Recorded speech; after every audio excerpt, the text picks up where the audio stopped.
একটা বিল্ডিং এর মূল্য তোমার রক্ত মাংসের সন্তানের চেয়ে আসলেই অনেক বেশি।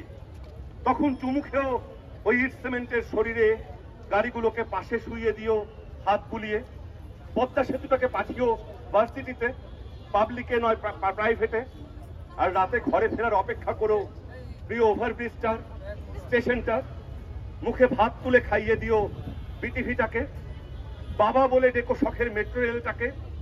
আর ভুলে যেও, সব ভুলে যেও, রক্ত মাংসের কোনো ছেলে ছিল তোমার, পেটে ছিল, পিঠে ছিল, কোলে ছিল, ভুলে যেও। তুচ্ছ নগণ্যই মনুষ্য সন্তান কখনো তোমাকে মা ডেকেছিল। তোমার ঘরে এখন বিটিভি, তোমার বিছানায় এখন এক্সপ্রেসওয়ে, তোমার আঁচল ধরে আছে মেট্রো রেল। কি চাই তোমার আর?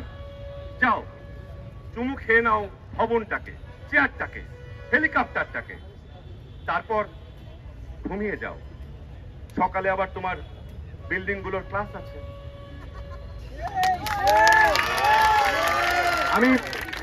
আমি এখানে উপস্থিত যে সাধারণ নাগরিকরা আছেন, আমি দেখলাম যে সশস্ত্র বাহিনীর লোকেরা তাদের অনুরোধ করছেন আপনারা এখান থেকে সরে যান। আমরা তো সর্বস্তরের জনসাধারণকে এখানে নামতে বলেছি আমাদের সাথে।